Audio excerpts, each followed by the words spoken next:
Hey, what's up, guys? So today's podcast, first ever podcast ever in the history of ever. Pretty fucking excited. He's excited. Super big. Justin and I are basically going into everything that he learned with moving to LA for the first time ever. You know, he's been from Texas. He's a Texas boy. He's got his Spurs on. He's a Spurs fan. Boy. And he's basically just going into everything that was an opportunity, the challenges, and everything surrounding moving to a new state, a new place entirely for the first time ever. So kind of exciting, some good content here. We're going to dive right in, so please enjoy. So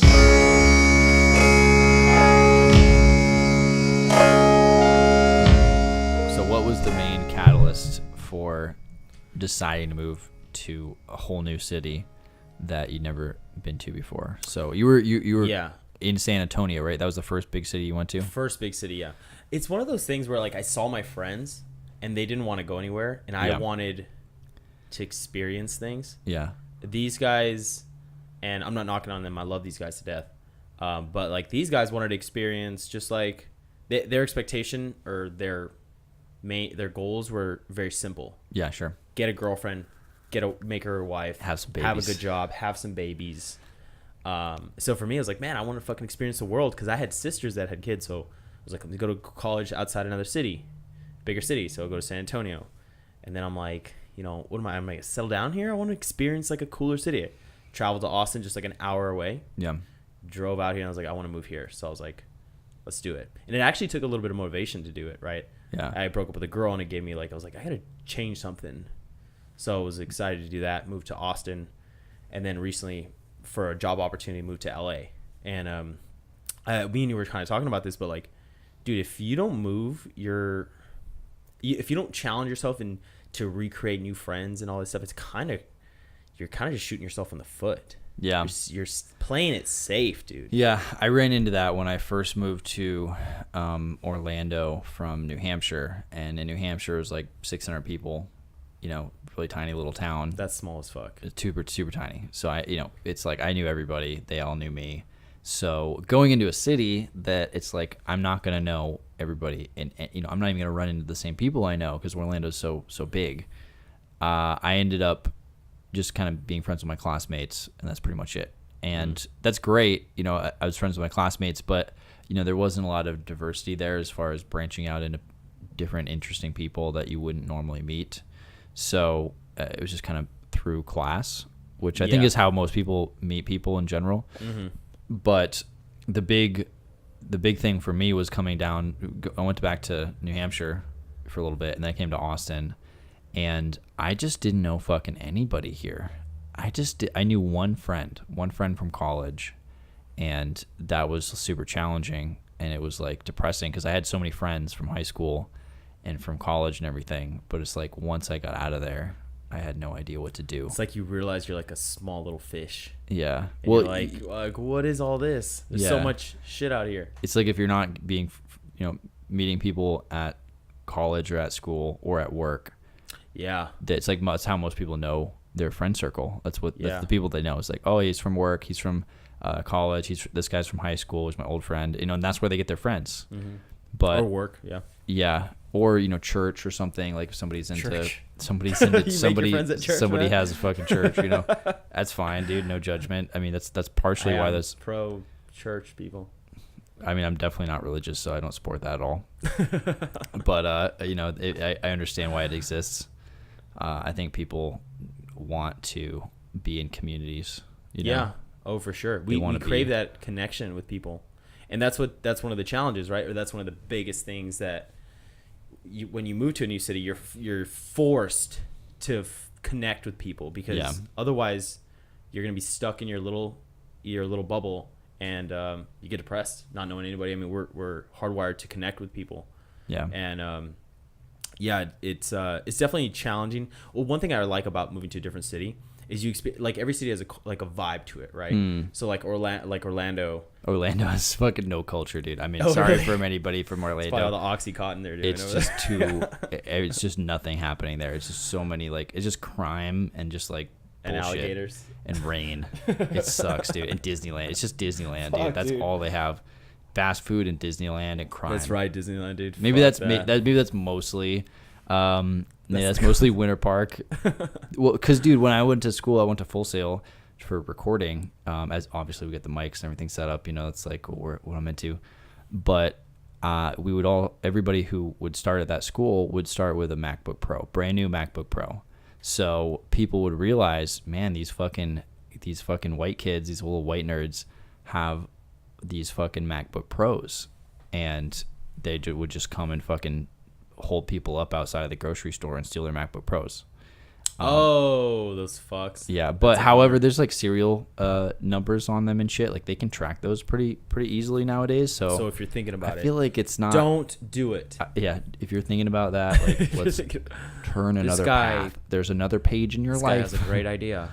Yeah, it's just not good. It didn't work out for them. I think they caught him when they tried to sell them on eBay or something. Oh, it's funny. But that happened to a friend of mine.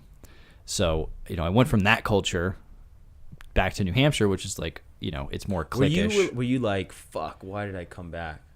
Like, were you motivated to get the fuck out of there? I was running. Because you left already? Or were you like, this is comfortable. I like this little safe space? I was running back to New Hampshire because I fucked up a really easy interview working for the school. Oh, wow. It was like something that was going to be literally impossible to fuck up. And they asked me just like a really simple question, and I was so fucking nervous. Do you steal? On the interview? No. They asked me a question. I was so fucking nervous that I just like totally choked up, and then couldn't even answer the question. And then I just like had to like leave. It was so embarrassing. That's a bummer. So that was the catalyst. And the guy, okay, so this is how bad it was. I not only failed the interview, I was like a 19-year-old kid, right? I not only failed the interview.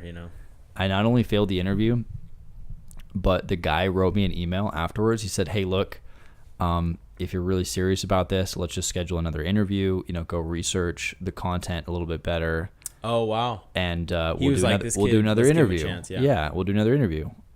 And I couldn't even do it, dude. What? I couldn't face the shame.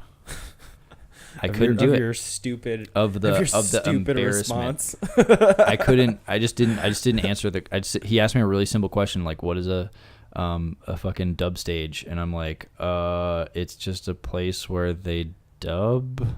Oh no! Right? And I didn't like answer. Like I didn't go into detail of like all the fucking things that happen. Like Did you know the answer too? Well, the thing is it was just such a simple question that I didn't even fucking. Like you didn't even think about it. I didn't even like. I just choked up because I didn't want to get it wrong. Huh? Yeah. Right? Because I second guessed yourself. I second guessed myself, which is exactly what every 19-year-old kid does. Yeah, I just second guessed myself so hard that I didn't even answer. I went to this college bar recently. I hadn't been to one in forever. I'm 28 years old, so I mean, I'm not old by any standard or anything like that. Mr. 29-year-old.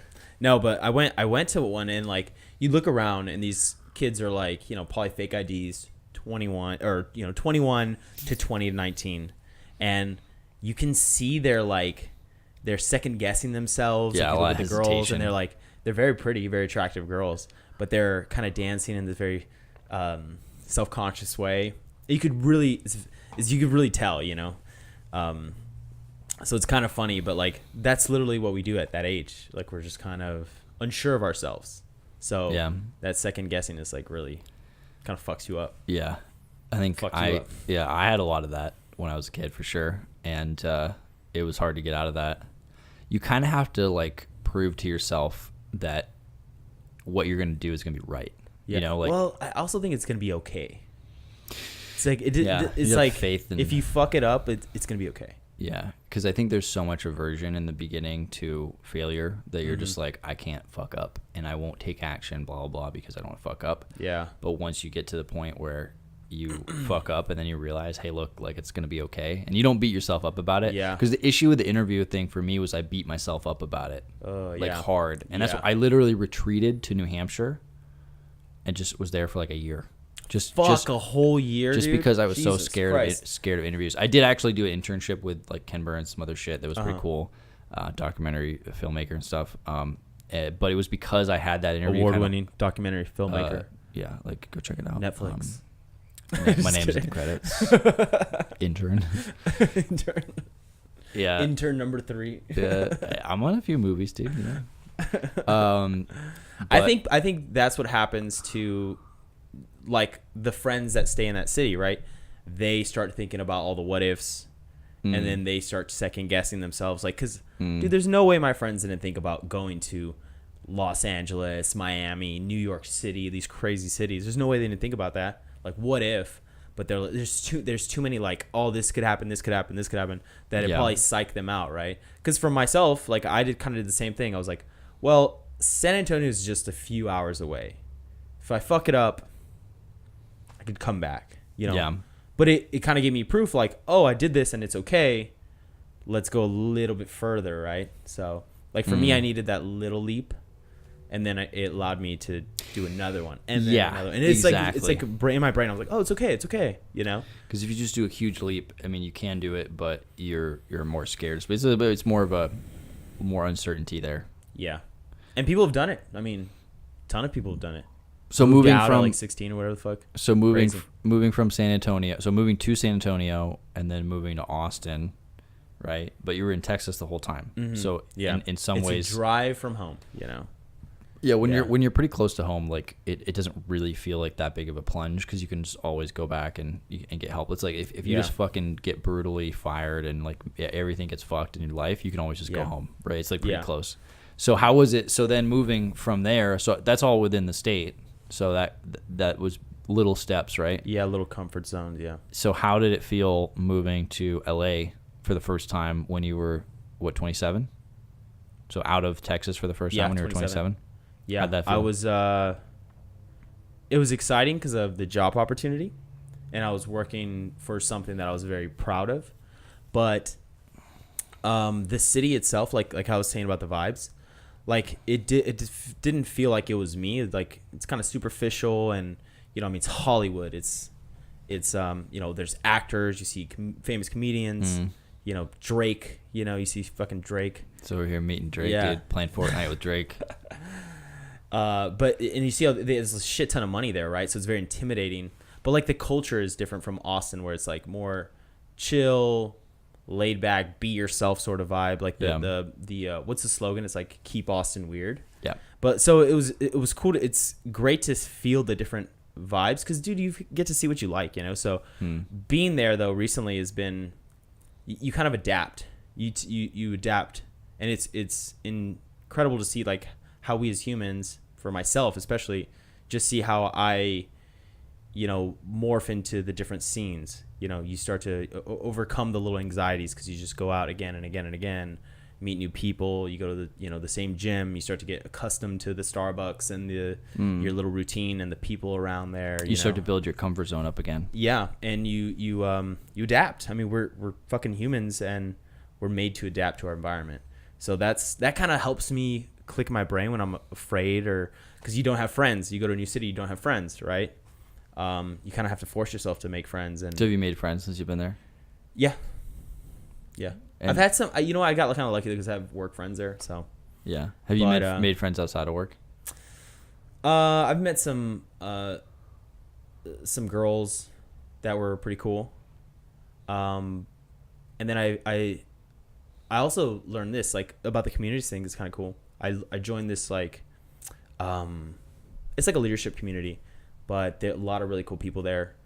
I kind of realized, like, you can experiment or put yourself in different communities and learn, meet people there. And you meet some fucking awesome, amazing people you never would have, you know, met otherwise, right? And they're like-minded, right? If it's something that you're interested in. So that's been really cool. You joined a cult? Basically, yes, I joined a cult. You got to join the nice cults, man.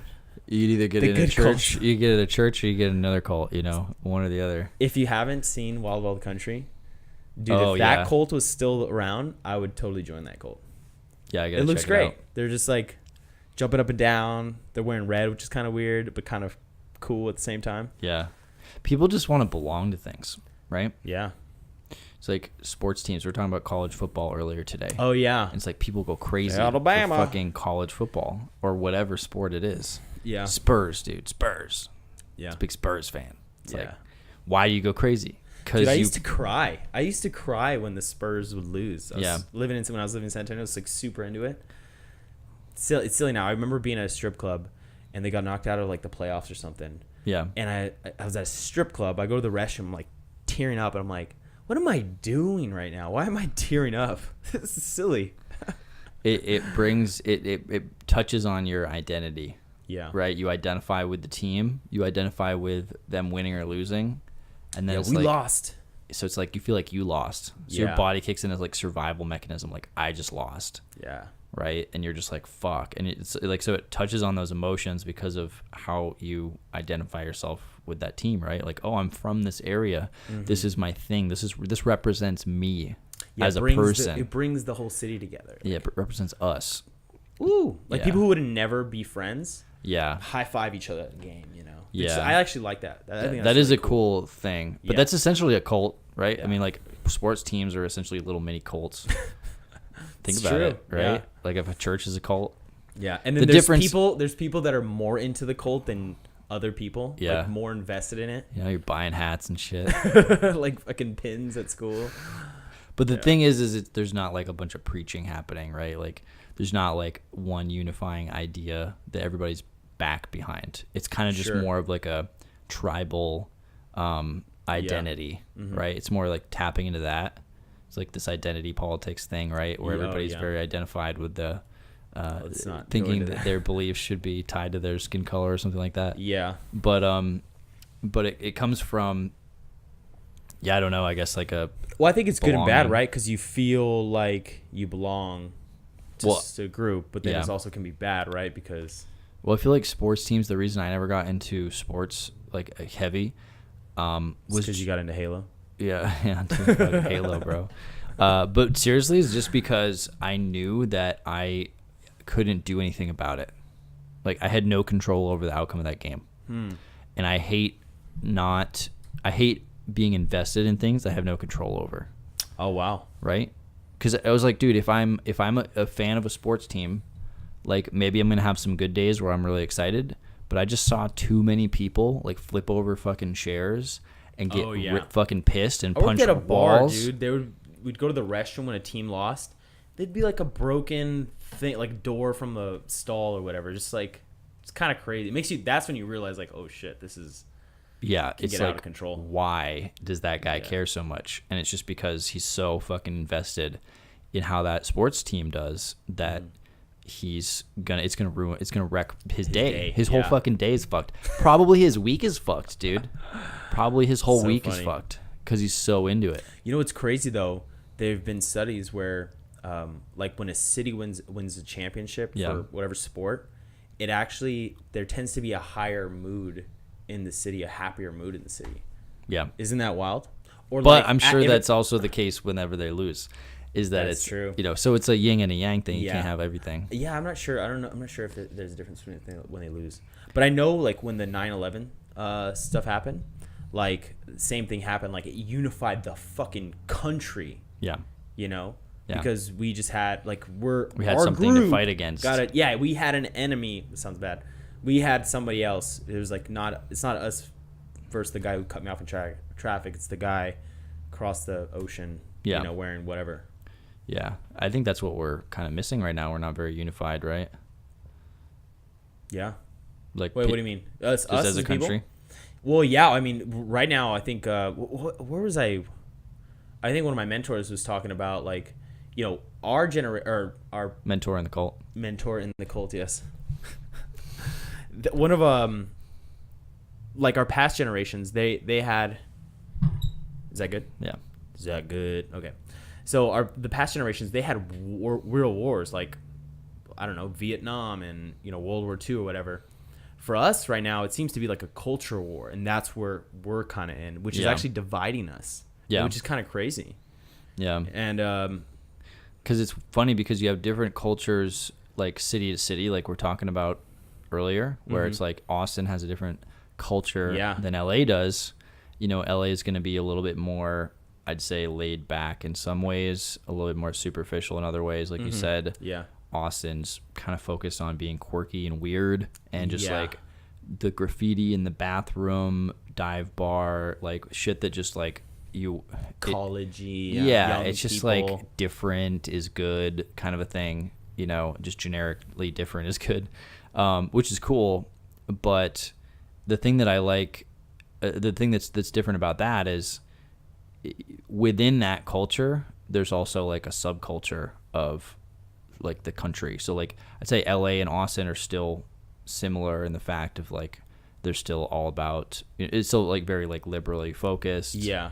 There's like a subculture of that identity of being weird or different. Yeah, if you like zoom out, it's like kind of, it's actually clumped together. Yeah, like it's crazy? Like they're together on a macro scale, but on a micro scale there's little nuances. And I think that's like the big thing that people don't see when they're looking at like either the political system or any other system in the country, is they're just like, they don't look at all those little nuances. They're just like, oh, there's people that are that culturally are like this. There's the fucking racist people, and there's like the equality people, right? But there's no like nuances about.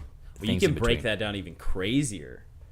Like you can go like if like we're zooming out, right? But if we zoom in, you can go even crazier. There's like women, then there's black women, white women, Hispanic women, then there's women without a father, women without a father, women without a husband, with kids or whatever. Like you can zoom that shit super in, and it just gets like even micro. Yeah, and they all have kind of a different, and then they're different overall experience. Yeah.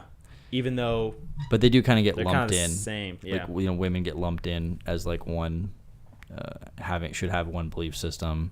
Yeah. For the most part, as far as identity politics goes. Yeah, I guess like to kind of tie it up together as far as the moving thing. Like, when you move to a new city, you have to, you're forced to experience that thing. You're forced to like see it and you have to adapt. That's the great thing about moving. What I really love about it too is that you become this person when you're in one city. Yeah. Like I'm in San Antonio, I'm working this job, you get in your routine in that one city.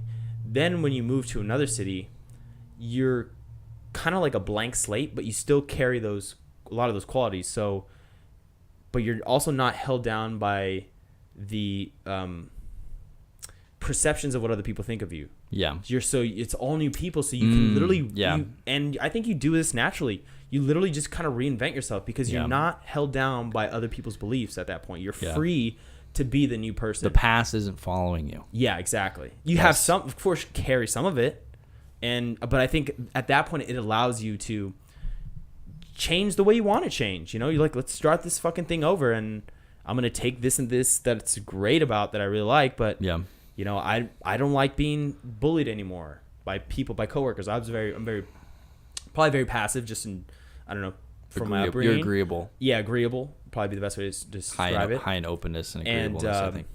And that's not a bad thing. It's like empathy. I can feel what other people feel. But it allowed me to, in those cities, I'm like, I want to change this. I want to be a little bit more assertive with myself or with the people that I meet. And I'm not, and at that point it allowed me to be a little bit more assertive, which has helped me tremendously. Yeah. Easier for negotiating raises and stuff like that, for sure.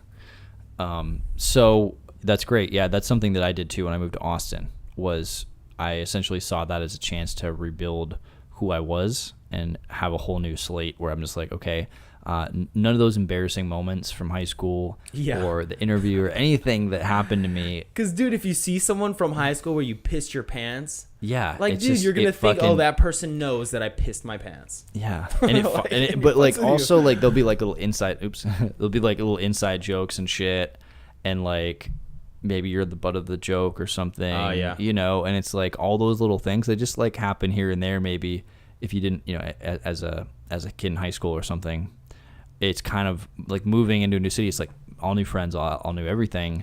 It's like a complete game changer for having the opportunity to be perceived differently. Mm-hmm. And I think that's great. Yeah. And dude, when you're in high school, you're still learning about yourself. It's like the whole thing. You're second guessing yourself the whole time. Well, it's because you're discovering what you like, who you are, the type of person you are. You're constantly in new struggles and new because you're dealing with people, right? So you're like still learning how to handle people, Yeah. And then your hormones are going crazy. So girls, battling, this and that. Walking around with a boner. Yeah, you're battling your boner, dude. That's a challenge right there, man. Talk about battling your boner. That's crazy. That's a hard one, dude. Literally. The boner battle. Yeah. So overall, wrapping it up here with the LA move. So you say like overall, what are like the main lessons you learned from that move? From this move, I think what you focus on, you get, right? So when I was living in Austin, I had a focus of kind of more socially focused, like make friends and hang out with my friends. When I moved to LA, it was more career focused. So what I tended to focus on, I started to do more of those things. So I was, working later, trying to find ways to improve my work, and connecting and networking in that space, as opposed to, as making friends and stuff. So it's a balance like everything else, but that's kind of a big takeaway. I was like, I'm focused on work. And I'm like, how come when I moved to LA, I'm like, my career's, shooting up. But when I was living in Austin, it was kind of, it was going up, it was doing well, but it was just kind of a little stagnating as well. Yeah. So yeah, that's something that I think a lot of people run into. They don't do anything about, but we'll save that for another podcast. Yeah. So thanks for joining me, man. I appreciate you coming on. Appreciate it. And sharing your. It's always great to see you. Yeah. You too, man. Sexy bastard. And yeah, thanks a bunch. Until next time, brother. Thank you, guys. Peace out.